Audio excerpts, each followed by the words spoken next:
Ma prochaine invitée, Françoise Thiboibois, est directrice générale du CAJIDEL. Bonjour Françoise. Bonjour Constantin. Comment ça va? Oui, ça va bien. CAJIDEL, Lois Live. Ça veut dire quoi? Centre d'aide aux jeunes en difficulté, Lois Live. Oui. D'où est venue l'idée de lancer ce centre d'aide aux jeunes en difficulté? Je pense que j'ai toujours eu ça en moi, en quelque sorte. J'ai toujours eu des petits moments où je donne plein de conseils aux plus jeunes, où j'ai toujours eu comme l'impression d'avoir porté un fardeau. Tu vois, quand tu vis des choses et tu ne veux pas que ça se répète aux plus jeunes, c'est comme une grande sœur qui préfère ne pas voir ses petites sœurs vivre la même chose. Si moi je suis tombée ou si je me suis blessée quelque part, je ne veux pas vous voir faire la même chose. Donc ça a toujours été comme quelque chose en moi. Toujours. À chaque fois que j'ai l'opportunité de pouvoir parler à une plus jeune ou à la référer ou à l'aider à se reprendre, j'essaie toujours de faire ma part.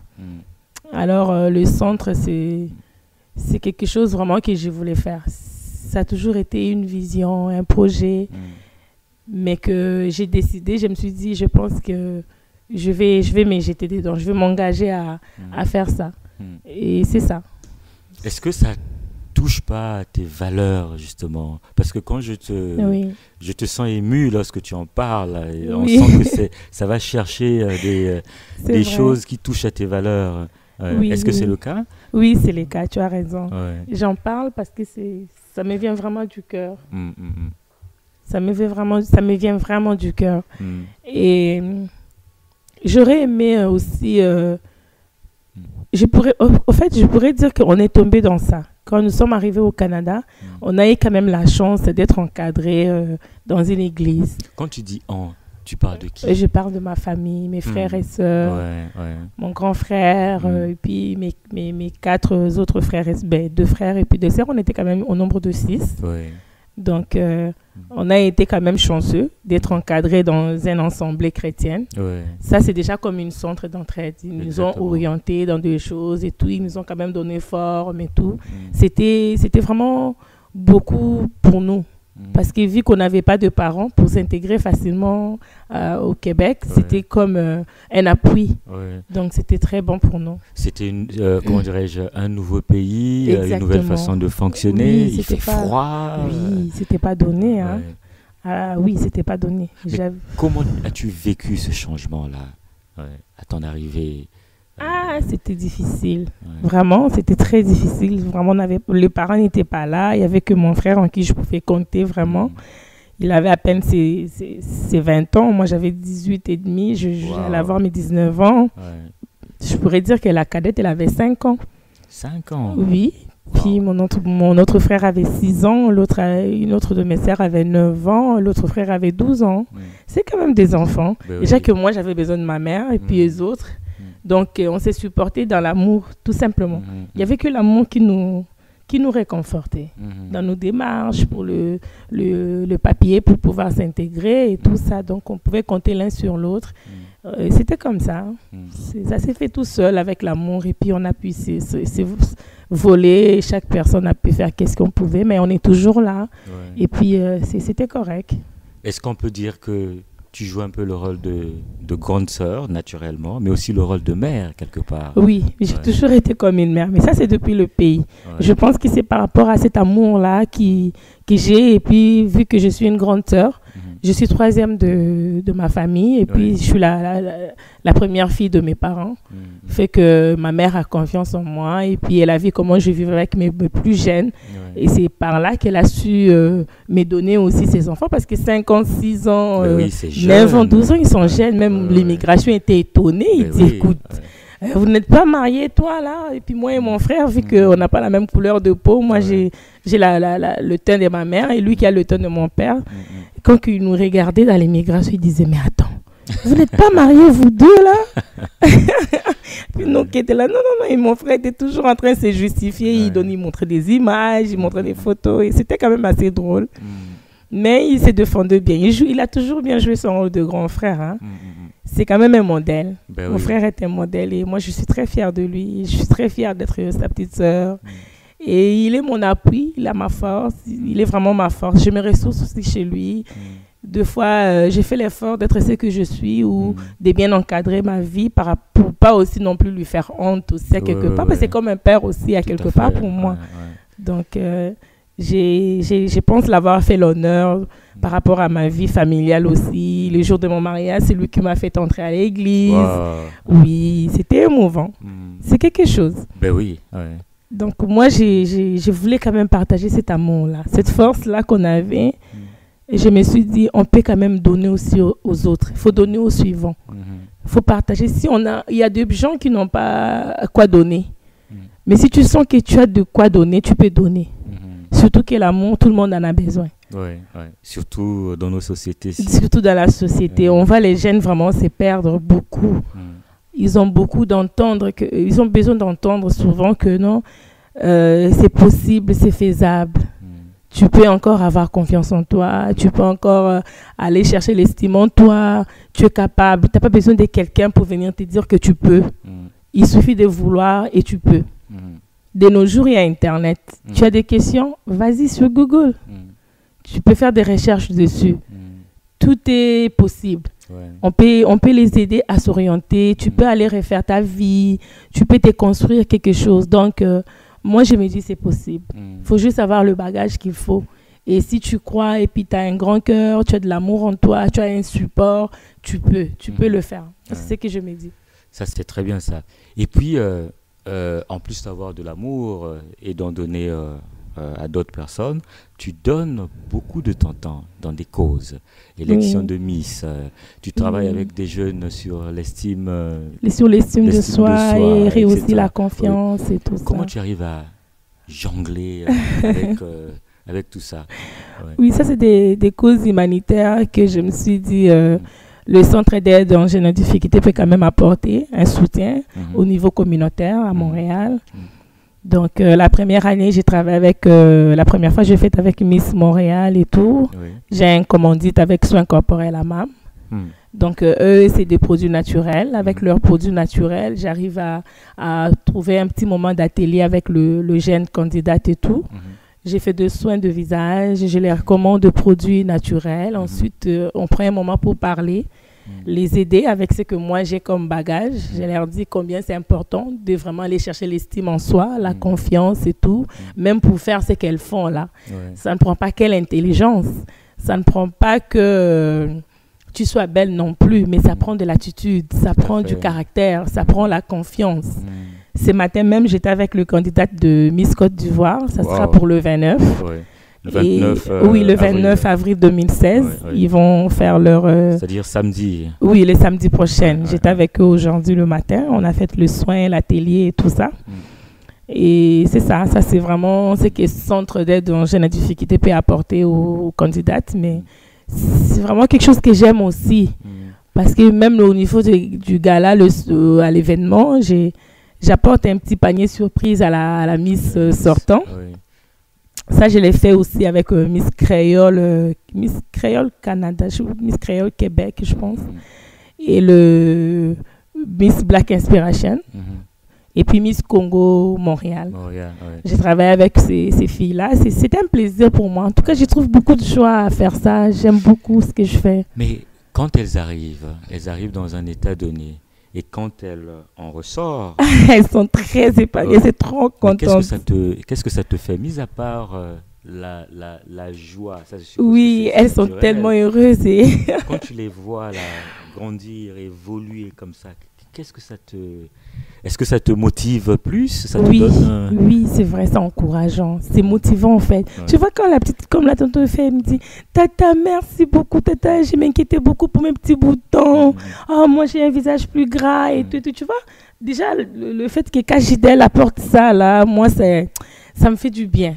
Au fait, ça me fait du bien. Parce que si c'était moi à leur place, j'aimerais bien que quelqu'un me fasse ça. Là. Ouais. Et puis, c'est d'une valeur quand même de $40 qu'ils ont gratuitement. Et elles aiment ça parce qu'après, même pour mettre leur maquillage, c'est plus posant et tout. Et ça va même au-delà de 40. Exactement. Parce qu'un conseil, on ne peut pas mettre un prix là-dessus. Hein? C'est ça qu'elle me dit même tantôt. Elle me dit, Tata, c'est beaucoup. Qu'est-ce que tu es en train de faire pour nous? J'ai dit, je le fais parce que j'aime le faire. Et c'est pour apporter vraiment un plus. Là, la joie qu'elles ont toutes là, moi, ça me fait vraiment plaisir. C'est ce que j'aimerais, moi. En tout cas, les centres d'aide aux jeunes en difficulté, c'est pour apporter un gros sourire.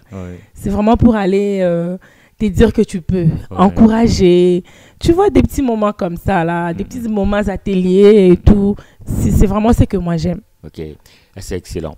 Alors, en dehors des Miss, est-ce qu'il y a d'autres catégories des jeunes avec qui tu travailles ou bien... Oui, je pourrais dire pour l'instant, nous nous sommes engagés d'abord à soutenir le Miss et puis ça va être l'étape suivante. Oui. Super. Alors, l'année dernière, tu as fait un grand voyage. Oui, c'est vrai. On pourrait même dire retour vers le futur. C'est vrai, constaté, c'est vrai. Après 17 ans, 18 ans, c'est vrai. Tu es reparti dans ton pays natal. Oui, je suis retournée en RDC, en République démocratique du Congo, pour au moins aller revoir mes parents. Puis leur montrer qu'est-ce que j'étais devenue, une femme. Après toutes ces années de séparation, je reviens chez nous avec j'ai 4 enfants, mais là, j'étais allée avec mes 2 petites filles pour voir leur grand-père et puis la grand-mère. Vu que mon père était malade, je me dis non, il fallait que je dépose tout. Puis quand même aller voir mes parents. On ne sait jamais, hein, des fois, on t'appelle comme ça, ton père est mort, ta mère est décédée. Là, du coup, tu es toute choquée. Là, j'ai dit non. Mon père, vu qu'on nous avait annoncé la nouvelle, non, votre père est malade et tout. J'ai dit à mon frère, j'ai dit non, il faut au moins que l'un d'entre nous aille retourner là-bas pour aller voir les parents. Et ça a été moi. Ça a été moi. Je suis allée. J'ai vu mes parents. J'ai visité le pays. C'était pas vraiment ce que j'avais laissé, ni ce qui était encore dans mes souvenirs d'enfance. Non, pas du tout. Qu'est-ce qui a changé? Et qu'est-ce qui t'a marqué? La pauvreté m'a beaucoup marqué. L'indifférence aussi, hein, de ceux qui sont dans le confort face à ceux qui n'en ont pas. Tu vois? Est-ce que tu veux parler des clivages qui sont trop grands? Les riches sont très riches. Il n'y a pas de juste milieu. Les riches sont trop riches et les pauvres sont très, très pauvres. C'est vraiment difficile. Tu vois, nous, on vient de 2015, de l'extérieur du Canada. Tu retournes à ton pays, c'est comme si c'était encore en 1800, je ne sais pas moi, quelque chose. Donc, c'était trop choquant. Moi, j'arrivais pas. J'arrivais pas à être moi-même. Je n'arrivais pas à être indifférente. Déjà que j'ai un cœur qui n'accepte pas ces genres de choses, donc j'avais eu du mal. Même ma mère et mon père, ils ne comprenaient pas. Des fois, je me réveillais le matin tout simplement, j'ai commencé... Même tout le monde qui font ce genre de voyage et puis qui retrouvent ce genre... Ils ne peuvent pas être indifférents. Je sais que tout le monde, ça les affecte d'une façon ou d'une autre. Et j'ai quand même vu aussi dans tout le coin de rue, il y avait plein de ONG, des OSBL et tout ça. Là. Donc, quand même, c'était très choquant. C'est allé me chercher beaucoup. Et sur ça, j'ai encore fait une autre structure d'Eloïs Live en République démocratique du Congo. On va en parler tout à l'heure après la courte pause musicale. Vraiment, je te sens, comment dirais-je, très, très, très, très, très ému. On sent que c'est un projet que tu portes vraiment dans ton cœur. Oui, je porte vraiment dans mon cœur. C'est vraiment très intéressant. On va en reparler tout à l'heure. Hein? D'accord. Okay. Alors, chères auditrices et chers auditeurs, nous allons faire une courte pause musicale et allons retrouver notre invitée Françoise.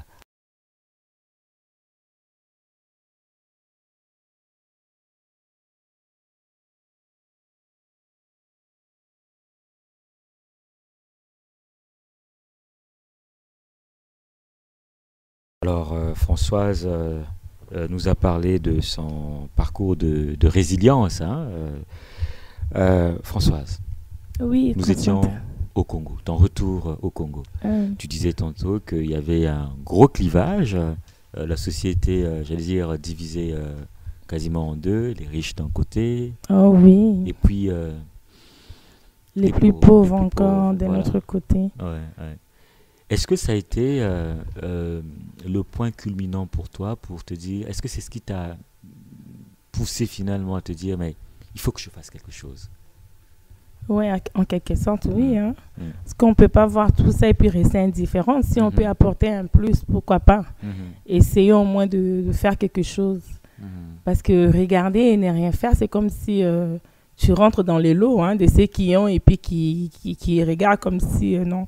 Vraiment, c'est une grâce. Ouais. Moi, je pense qu'avoir, c'est une grâce. Parce qu'il n'y a personne qui peut dire que ce que tu as, tu les as acquis parce que toi, tu es ce que tu es. Exact. Non, je ne pense pas. C'est une construction collective en plus. Et oui, moi, je me dis que vraiment, si tu as été capable d'avoir ce que tu as, il faudra que tu puisses aussi donner non seulement aux membres de ta famille, mais aussi aux autres qui sont dans le besoin. Tu vois, je pourrais te dire, comme par exemple, quand je me réveillais le matin, chaque journée, il y avait quelque chose qui m'étonnait. Parce que, par exemple, il y avait des petits jeunes dans le quartier, tu vois. Ces jeunes-là, moi, je pensais que non, comment ça se fait que vous vous réveillez le matin, vous êtes tous là comme des petits blocs, tu vois, comme tu peux voir dans le petit mur, il y a peut-être 7 ou 6 petits garçons qui sont là. Tu vois, même, et pourtant, ici au Canada, on avait des informations. Chez nous, on les appelle même des coulous. Ici, on nous disait qu'il y avait des jeunes coulonnaires. Ou, tu vois, quand on dit coulonnaires, c'est des petits garçons qui ont des machettes, qui se promènent et qui menacent les gens. Parce peut-être qu'ils te voient que tu as des montres qui coûtent cher, ou tu as des bijoux, ou tu as de l'argent. Ils viennent t'agresser juste pour qu'ils puissent savoir ce que tu as. Et moi, maintenant, à chaque fois que je le voyais comme ça, j'avais même pas peur. C'était pas la peur qui sortait en moi quand je voyais ces petits groupes de gars. Je m'approchais quand même. J'étais curieuse. Parce que je me disais, mais je peux quand même parler avec eux. Ma mère, elle avait peur, par exemple, et mes parents, parce qu'eux, ils me regardaient différemment, parce que ça se voyait que non, tu viens quand même de l'extérieur. Mais j'avais pas peur. Et je m'approchais vers eux, vu qu'eux aussi me regardaient. J'ai dit, bonjour et tout. La curiosité était commune. Oui. J'ai dit bonjour et tout, et puis ils me répondaient. Puis je disais, mais je vous vois toujours le matin, vous êtes là. Toi, tu vas à l'école. L'autre, il me dit non. Puis toi, l'autre, il me dit oui, j'ai fini l'école et tout, secondaire. Il y en a même à l'université, mais qui ont déjà fini. Il y en a qui ont leur diplôme. Il y en a qui n'ont pas pu continuer, mais ils sont tous là. J'ai dit, mais là, vous faites quoi? Il me dit, il dit, sœur, ça veut dire comme, pour eux, c'est comme familier et grande sœur. Il dit, mais sœur, on n'a rien à faire. On est là. J'ai dit, du matin au soir, tu es là. Moi, je préfère encore celui-là parce que lui, il est là en train d'aller dans le grand marché. Il s'achète de petits paquets de cigarettes et il le revend à petit prix et tout. Mais au moins, il fait quelque chose que de rester là en groupe et vous faites rien, les gars. Il faut bouger. Il dit, mais les conditions du pays ne nous permettent pas de faire quoi que ce soit. J'ai dit, non, ça, c'est ce qu'eux, ils pensent que vous ne pouvez pas faire quelque chose. Mais en vous, vous avez la capacité d'aller créer des choses pour faire et puis vous en sortir aussi.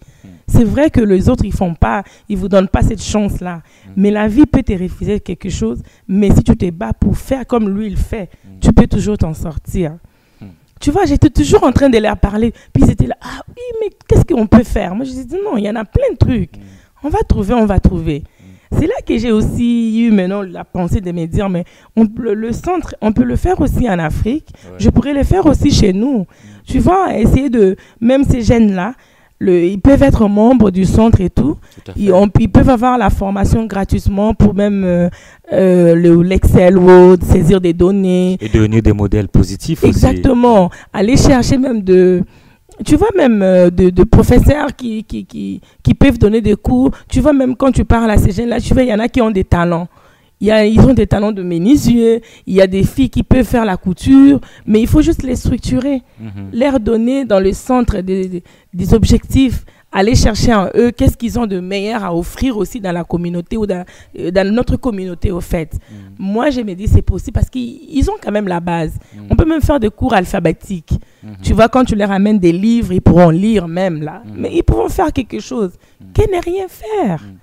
Mais Françoise, comment ces jeunes-là ont reçu ce message? Parce que ça devait être ils étaient motivés. Que quelqu'un vienne aussi loin leur parler de cela. Ils me regardaient comme ça, ils disent, mais nous on voit plein de ONG, ils disent pas ça. Et ils s'enrichissent. Je dis non. Ce n'est pas ça l'idée dans un organisme sans but lucratif. Tu peux avoir un $100, mais tu auras $40 pour le frais administratif, on n'en refuse pas. Mais les $60, je peux aider. Je peux aider. Moi, je veux aider. Pour aider, il faut vouloir aider. Moi, je veux aider. Si j'ai $100, 40 ou $50 pour l'administration, c'est normal. Mais les 50 autres, je dois vous donner de l'aide. C'est ce que moi, je leur ai répondu. Il me dit, Serdon, on peut compter sur toi. J'ai dit, si Dieu fait grâce, moi, je vais revenir. Mais je vais revenir avec la motivation. Parce que si je t'appelle, tu n'as rien mangé pour te dire que j'ai un centre, viens étudier, tu ne viendras pas. Mais si je t'ai dit, tu n'as pas de chemise, je vais te donner ça pour te motiver à venir à la formation, tu viendras.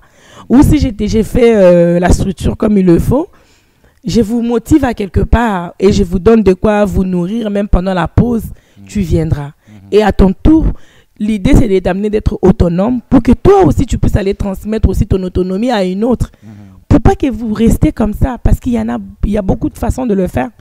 Je pourrais même aller chercher aller chercher comme d'autres centres même existants, même d'autres ONG en partenaire qui existent déjà. Vraiment, vous encadrer. Si j'ai 5 personnes qui font la menuiserie et qu'il y a déjà un autre centre, pourquoi pas aller vous mettre là-dedans? Je pourrais prendre le 5, je vous mets là-dedans pour une formation de 3 mois et accélérer en menuiserie. Tout comme la fille en couture, il y a déjà d'autres ONG en partenariat, mais qui font la même chose, mais pour la formation en couture. Donc, tu peux te mettre là-bas, mais tu es dans ma responsabilité, dans mon centre. Mais au moins, je fais le suivi pour voir où tu en es en 3 mois de formation. C'est déjà quelque chose. Parce que ça, c'est le bagage qu'on ne peut pas t'arracher. Même le gouvernement ne peut rien sur ça. Parce que c'est à toi, c'est ta connaissance à toi. Exactement. Tu peux le faire même de chez toi. Tu peux entreprendre quelque chose comme ça. Et puis là, il me regarde. Il me dit, c'est intéressant. J'ai dit, oui, c'est intéressant parce que ça va changer ta vie. Et tu pourras aider. Ce n'est pas seulement aller en Europe, en Occident. Non, c'est faux. Il y en a, moi je le disais, il y a en Occident, là-bas, chez nous, là-bas au Canada, je vois de vieux messieurs de 50 ou 45 ans, mais ils ne font rien. Ils ne font que boire l'alcool. Ils sont là à jazzer depuis le matin jusqu'au soir. Ils sont sur le bien-être social, ils ne font rien. Moi, j'en vois. Mais ce n'est pas parce que tu es là-bas que ça va changer ta vie. Tu peux changer ta vie même en étant ici. Tu peux. Pourquoi nous, on est là-bas, on vient ici pour faire des choses? C'est faisable partout où tu es. Il suffit d'avoir le courage, la volonté, la confiance et l'estime en toi. Et personne ne va te l'arracher. Parce que c'est ce qu'il te faut pour commencer quelque chose, c'est la confiance et l'estime. Ça, c'est le départ de toute chose. Croire d'abord en soi-même avant de croire en l'autre. Si moi, je n'avais pas ça, je n'allais pas pouvoir non plus l'offrir. Moi, je pense que je peux pleurer pour une journée, mais demain matin, je ne vais pas pleurer. Et si je pleure, c'est parce que je n'avais pas compris. Si je comprends, je ne veux plus pleurer. Et ça, quand tu leur as dit ça, là... C'était motivant. Ils étaient très motivés. Est-ce que les jours d'après, ils sont revenus avec ce qu'ils avaient en main ou bien ils sont revenus avec des... Non, des le jour après, des notes? Même pas. Le jour après, j'avais fait comment on appelle, l'assainissement. On a nettoyé la ruelle, on a ramassé de papier, on a passé le balai, on a jeté de l'eau dans où est-ce qu'il s'est tenu. Parce que moi, je disais, mais regarde le petit coin où vous vous tenez aussi là. C'est juste devant le parcelle et tout, mais c'est tout sale. C'est mal propre. Pourquoi on ne ferait pas? Oh non, mais j'ai dit non. Avant que eux, là, vous dites, là, viennent faire, il faut que vous aussi, vous montrez la volonté de faire. Et moi, le matin, je me suis réveillée, j'ai commencé à faire. Et là, ils sont venus pour m'aider. J'étais très contente. C'est vraiment des jeunes qui sont restés dans ma tête. C'est pour ça je suis émue. Je me suis engagée au fait. Cet engagement-là, j'y tiens. J'y tiens avec tout mon cœur. Est-ce que c'est parce que aussi tu as vu qu'ils avaient du génie en eux et tu veux transformer ce génie-là en quelque chose? Exactement. Quand ça, c'est vraiment... C'est vrai. C'est vrai. Tu vois le potentiel de gens, tu peux le voir.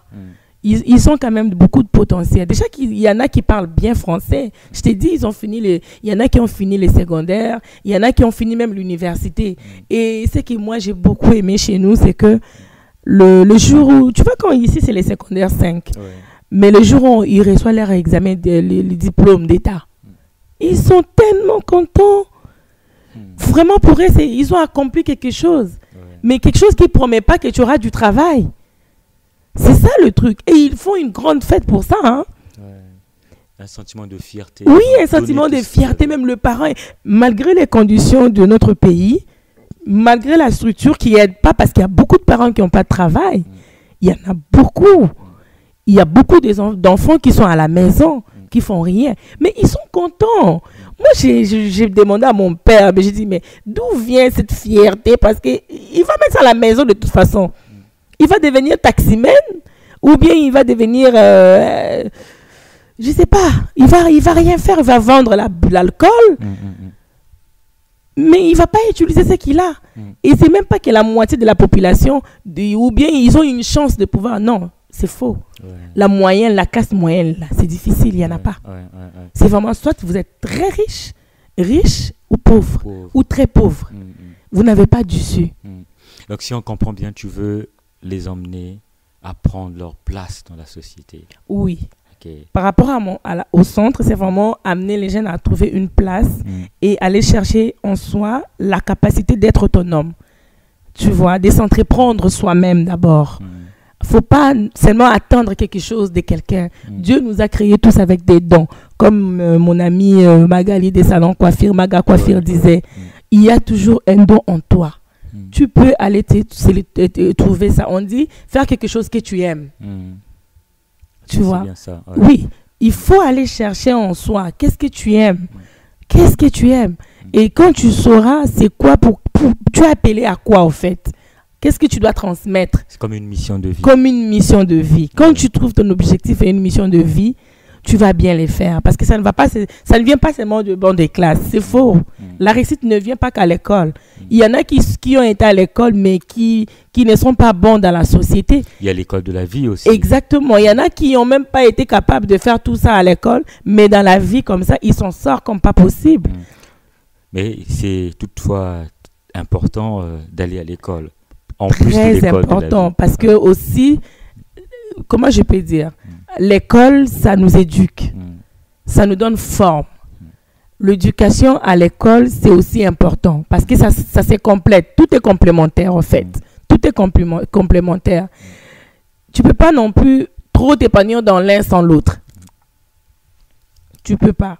C'est pas quelque chose de facile ni de faisable.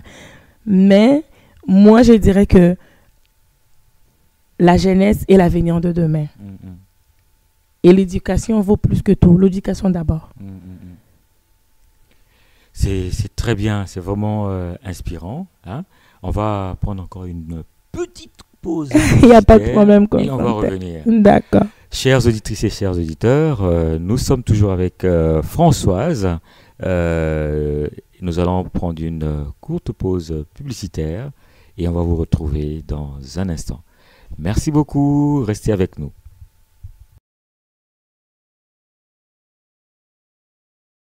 Nous allons retrouver Françoise qui nous a fait voyager de Montréal à Kinshasa. Oui. Alors Françoise, Kajidel Lois Live, quels sont les objectifs pour j'allais dire les prochains mois?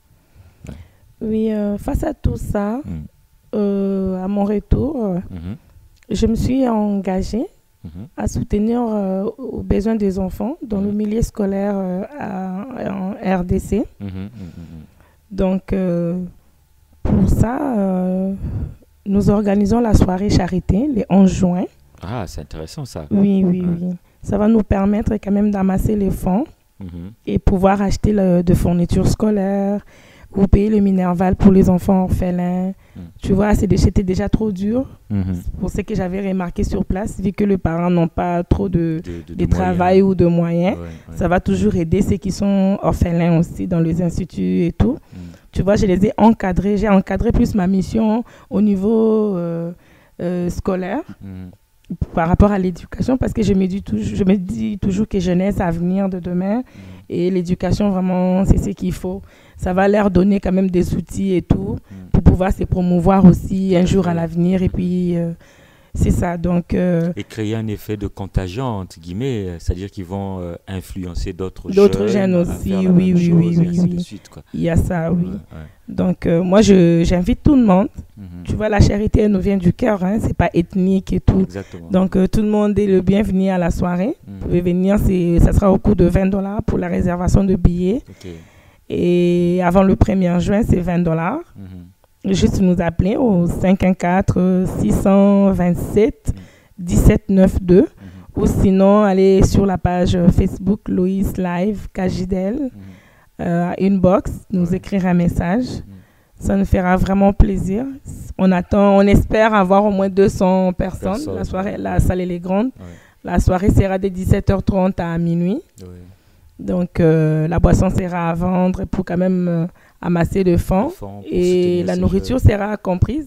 Tu vois, il y a restaurant Ingeta de Magali qui va nous commanditer dans la préparation de la nourriture. Donc le buffet, il y aura le buffet qui est elle-même Ingeta le main d'or Magali Kiambi qui va s'occuper de ça. Donc c'est ça, on vous attend vraiment au nom de la cause. Au nom de la cause, nous espérons vraiment vous recevoir en grand nombre. Ça sera au 6807 sur la rue Marseille, en parallèle de la rue Sherbrooke. Ça c'est à Montréal. Oui, ça sera à Montréal. C'est non loin du métro Longelier. Donc, à la porte, ça sera $30.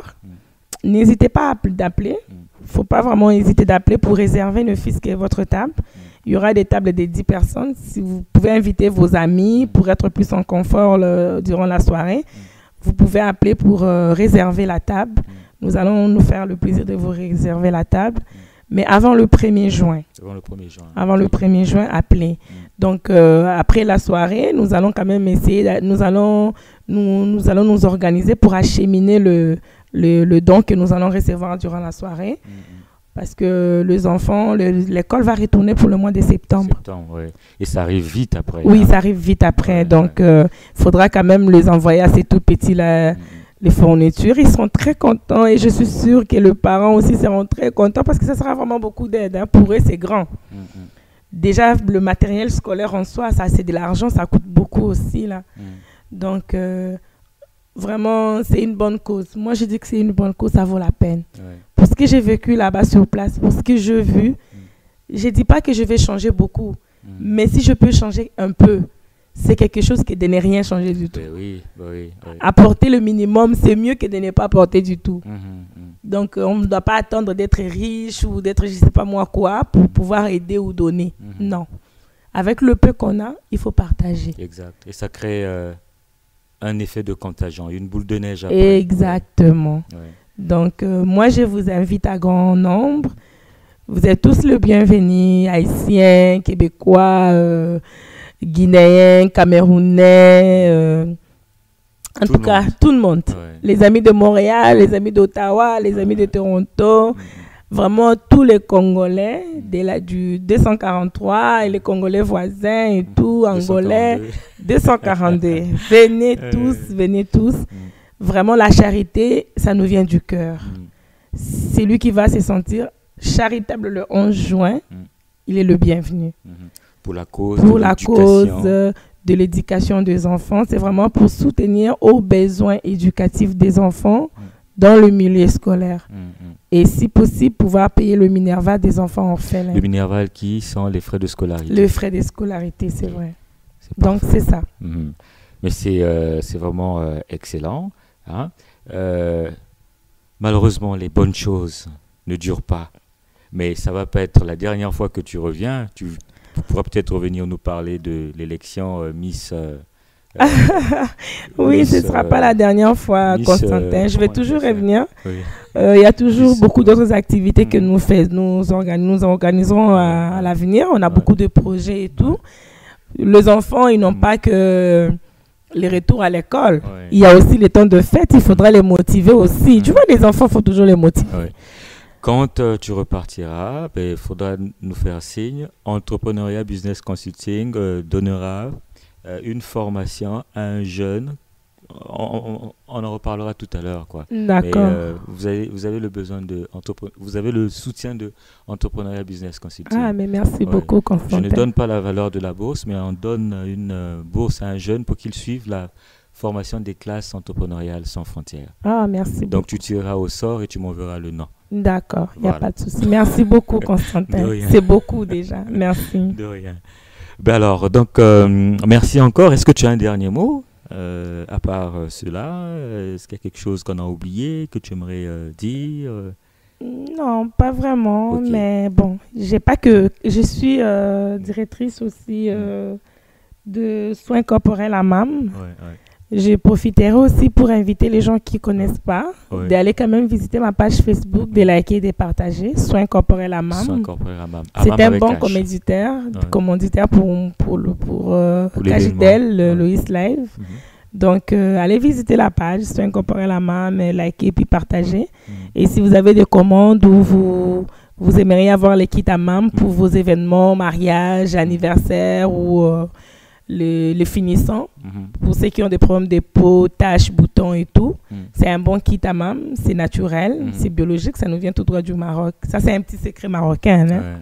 Donc, ceux qui sont intéressés, vous n'avez qu'à écrire inbox ou sinon appeler au 514-627-1792. Super. Pour ceux qui appelleront de l'international, n'oubliez pas de rajouter le 001. Oui, c'est ça. Voilà. Merci. C'est parfait. Ben, écoute, Françoise, vraiment, ça a été un grand plaisir de t'avoir. Projet hyper intéressant qui porte sur des valeurs. Oui. Mues par une femme résiliente. Oui. Merci. Mais, chers auditeurs et chères auditrices, nous allons marquer une courte pause publicitaire et nous allons retrouver notre cher Yves-Emmanuel Adécla depuis les Gonaïves en Haïti. Merci beaucoup. Au revoir.